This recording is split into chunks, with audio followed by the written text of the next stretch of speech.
이 성경과 이 성경에 나오는 이스라엘 공동체가 가지고 있는 대표적인 이 특징 가운데 하나가 이 반제국주의라는 그런 특징을 갖고 있습니다. 이 제국주의는 어떤 국가가 다른 나라나 어떤 지역을 영향력을 행사하고 또 지배하는 것을 가리킵니다. 근데 그냥 평화롭게 지배하는 것이 아니라 강력한 군사력으로 침략을 해서 식민지로 만들고 정치적인 억압을 통해서 경제적으로나 문화적으로 계속해서 지배하고 통제하고 억압하는 것이 바로 제국주의입니다. 성경은 처음부터 끝까지 인간 역사에 정기적으로 끊임없이 등장하는 이 제국을 비난하고 있습니다. 얼마나 이 제국이 싫었으면 창세기 1장 16절을 보면 하나님께서 이 천지를 창조하시는 내용이 나오는데 거기에서 태양과 달을 만드실 때 태양과 달이라고 하지 않고 큰 빛과 작은 빛을 만드셨다 이렇게 나옵니다. 그 이유는 제국들이 섬기던 태양신, 달신 그 이름조차 언급하기 싫다는 것이 창세기 창조기사에 담겨있는 제국주의에 대한 비판입니다. 이것은 성경의 마지막 책인 요한계시록도 마찬가지입니다. 요한계시록에서 로마 제국은 사탄이면서 악마입니다. 그리스도인들을 압제하고 그들에게 박해를 일삼았던 그 엄청난 힘의 로마 제국. 나중에 종말이 되면 결국 하나님의 심판을 받게 될 것이라는 것이 요한계시록의 주요한 내용입니다. 이스라엘 역사는 항상 이 제국들에게 둘러싸여 있었습니다. 아브라함은 제국들의 고향인 메소포타미아를 떠나서 하나님과 함께 하나님이 지시한 땅으로 유랑민으로 떠나서 살게 됩니다. 이스라엘 공동체는 이집트 제국을 떠나서 하나님과 함께 역시 광야를 유랑하면서 가나안 땅에 들어가서 정의와 평화를 추구하는 대한 공동체를 세우게 됩니다. 그러나 이스라엘 주변에 있던 여러 제국들, 이집트, 아시리아, 바빌로니아, 페르시아, 마케도니아, 로마 제국 같은 이러한 제국들은 하나같이 하나님의 백성이 이 땅에 하나님 나라를 세우는데 적대 세력이 되었고 걸림돌이 되었습니다. 오늘 출애굽기 말씀을 보면 기원전 13세기에 이 지구상에서 가장 강력한 힘을 가지고 있던 이집트 제국으로부터 보잘것없는 연약한 히브리 노예들이 탈출하고 있는 장면이 나오고 있습니다. 광야를 행진하는 이스라엘은 이집트의 피라미드나 그 화려한 이집트의 군대와 비교하면 참으로 보잘것없고 초라한 모습이었습니다. 오늘 하나님께서는 모세를 향해서 그 행렬에 야훼 하나님께서 동행해 주시고 인도해 주시겠다고 약속하고 있습니다. 그런데 오늘 출애굽기 본문의 마지막 말씀을 보면 하나님께서 모세에게 너는 내 얼굴을 보지 못하지만 나의 등만큼은 보여주겠다 이렇게 말씀하십니다. 가나안 땅을 향해 가는 초라한 행색의 노예들, 먹을 것이 없어서 하나님이 주시는 만나와 메추라기를 의지해야 했고 맨발로 그 광야를 걸어가야 했던 그들. 하지만 놀랍게도 그들 앞에서 그들을 인도하는 것은 다른 존재가 아니라 세상을 창조하신 야훼 하나님이 그 초라한 행진을 인도하고 계셨습니다. 그리고 그들은 이집트에서 경험했던 지배와 종속, 억압과 착취가 아니라 이웃을 사랑하고 공평과 정의와 평화를 추구하는 새로운 공동체의 꿈과 희망을 가슴속에 품고 있었습니다. 뉴스를 통해 들으셨던 것처럼 최근 전 세계가 다시 한번 전쟁과 폭력의 소용돌이 속으로 빠져들어가고 있습니다. 작년 초에 시작된 우크라이나 전쟁은 이미 수십만 명의 사상자와 수백만 명의 피난민들이 나왔지만 지금도 언제 끝날지 모르는 장기전의 양상을 띠고 있습니다. 아시는 것처럼 중동에서는 하마스가 이스라엘의 무고한 시민들을 잔인하게 학살하고 인질로 끌려가면서 다시 비참한 전쟁이 시작되었습니다. 며칠 전에는 가자 지구에 있는 한 병원에 폭탄이 떨어지면서 수백 명의 어린이들과 의료진들과 무고한 시민들이 역시 생명을 잃었습니다. 병원에 떨어진 그 포탄은 도대체 누가 쏜 것인지, 그리고 이번 전쟁은 누구 때문에 일어난 것인지 지금도 서로 잘못을 탓하면서 책임 공방이 이어지고 있습니다. 그러나 우리는 지난번 에큐메니칼 중동학교에서 함께 공부하고 함께 나누었던 것처럼 팔레스타인과 이스라엘, 중동의 정세를 바라보면 그 모든 갈등과 폭력은 시작과 끝을 알 수 없고 책임의 앞과 뒤를 판단할 수 없는, 한마디로 끊임없이 반복되는 악순환의 고리 같은 그런 특징을 갖고 있습니다. 사람들은 전쟁과 폭력이 일어나면 항상 누가 옳으냐, 누가 그르냐를 판단하려고 합니다. 하지만 영국의 철학자 버틀란드 러셀은 전쟁에 대해서 이런 말을 한 적이 있습니다. 전쟁은 누가 옳고 그르냐를 결정하는 것이 아니라 그저 살아남은 사람과 죽는 사람을 결정할 뿐이다. 하마스가 잔인하게 이스라엘 사람들을 학살하자 이번에는 이스라엘이 대대적인 보복을 감행하고 있습니다. 아무리 보복이라고 하지만 전 세계에서 손꼽히는 군사력을 자랑하는 이스라엘은 또 다른 학살을 가자 지구에서 벌이고 있습니다. 지난 열흘 동안 그곳에서 죽은 어린이가 무려 1000명 이상이 된다는 그런 뉴스를 들었습니다. 며칠 전에 유럽의 한 신문사의 이 한 컷짜리 시사 만화 속에는 이스라엘이 가자 지구에 떨어뜨리는 폭탄을 그 만화 속에 그려 넣었는데 그 폭탄에 이런 글귀가 적혀 있습니다. 만약 당신이 하마스의 일원이 아니라면 이 폭탄을 무시해도 됩니다. 폭탄을 무시한다고 그것이 나에게 떨어지지 않는다면 좋겠지만 세상에 그 어떤 폭탄도 죄가 있는 사람과 죄가 없는 사람을 구분할 수는 없습니다. 오늘 우리가 읽은 복음서의 말씀은 바리새파 사람들이 예수를 말로 트집을 잡아서 덫에 걸리도록 시험하는 장면입니다. 그것은 황제에게 세금을 내는 것이 가한 일이냐 아니면 세금을 내지 않아도 되느냐 그런 질문이었습니다.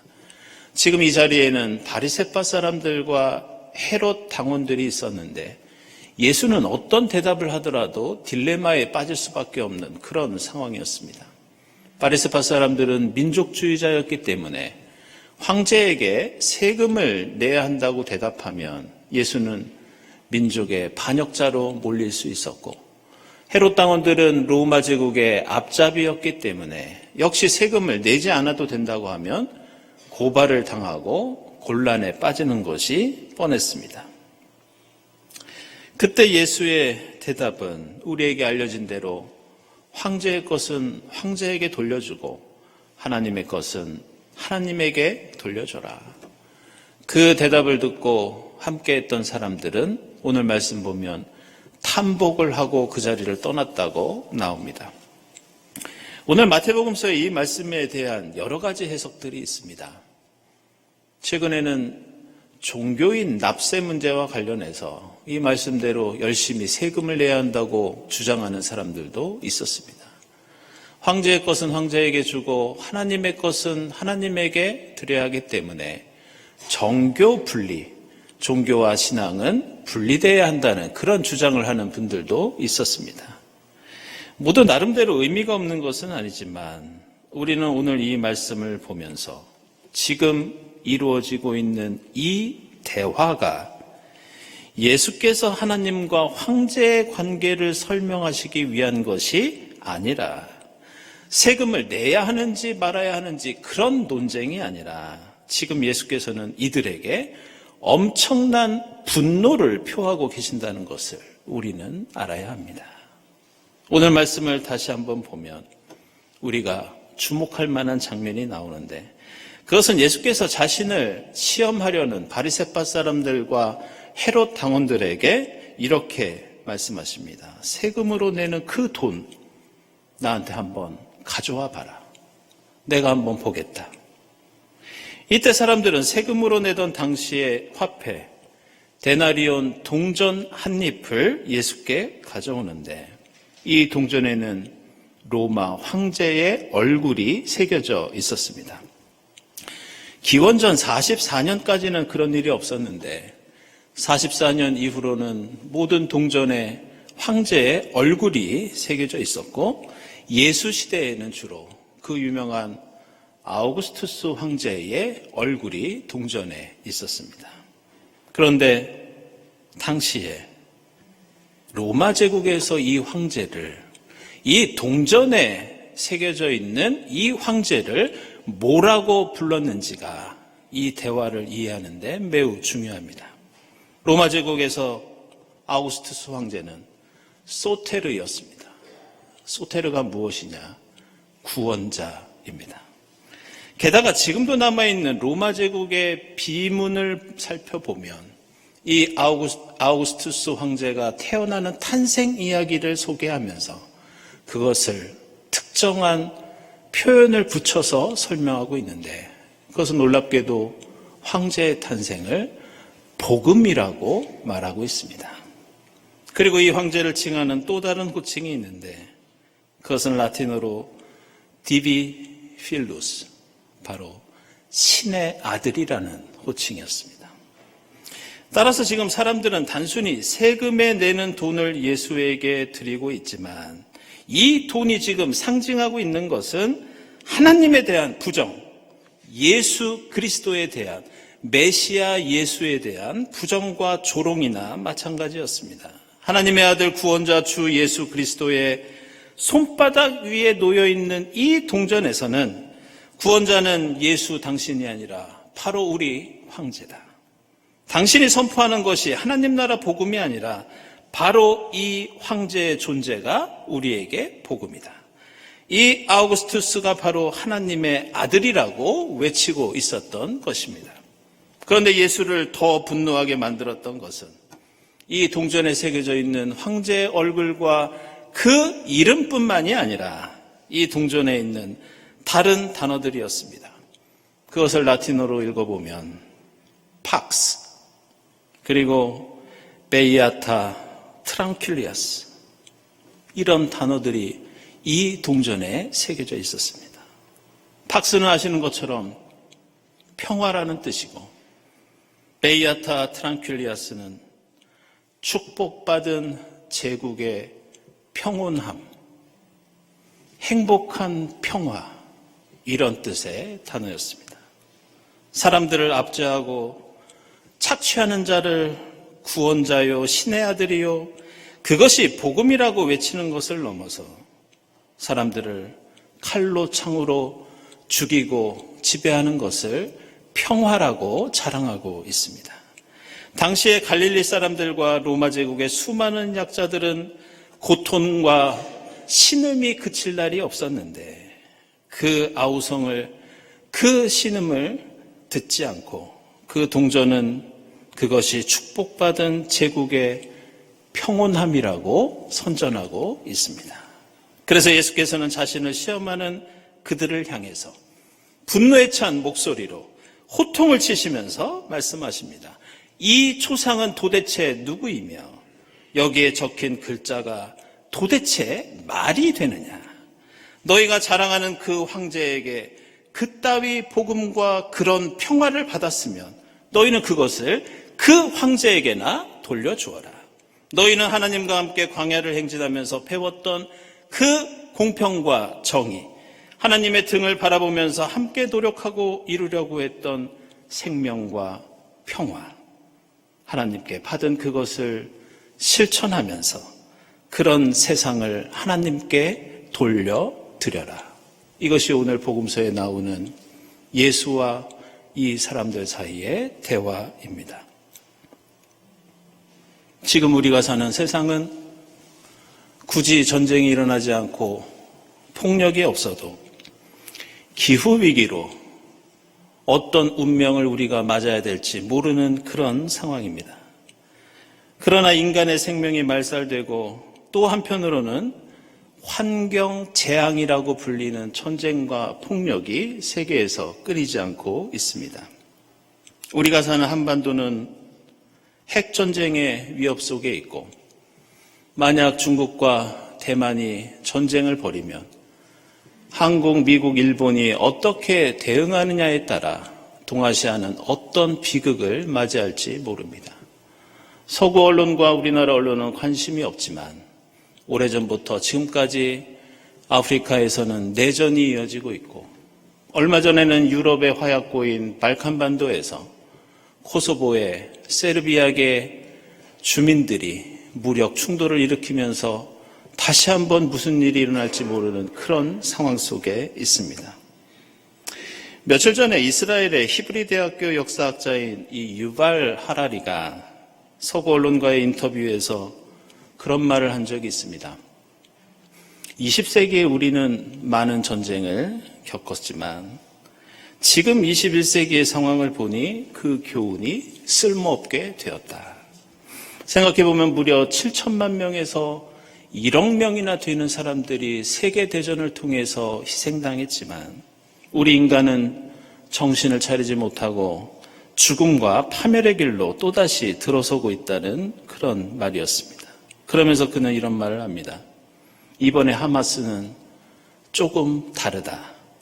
그들이 테러를 저지르면서 마치 IS처럼 사람들을 잔혹하게 죽이는 모습을 비디오로 찍고 그것을 인터넷에 SNS에 올리고 있다. 그들은 왜 자신들이 저지르는 그 잔혹한 짓을 이렇게 세상에 알리려는 것일까? 하마스는 지금 현재의 폭력뿐만이 아니라 미움, 불화, 그리고 보복과 또 다른 비극을 미래 세대에 남기고 있다. 그래서 이스라엘 사람인 유발 하라리는 하마스를 비난하면서 그들이 바로 죽음의 씨앗을 심고 있다고 말하였습니다. 그러나 우리는 여기에 한마디 말을 덧붙여야 합니다. 하마스는 죽음의 씨앗을 뿌리고 있지만 이스라엘은 그 죽음의 씨앗에 다시 증오의 물을 붓고 보복에 영양분을 주면서 죽음과 폭력이 앞으로도 무럭무럭 자라도록 부추기고 있습니다.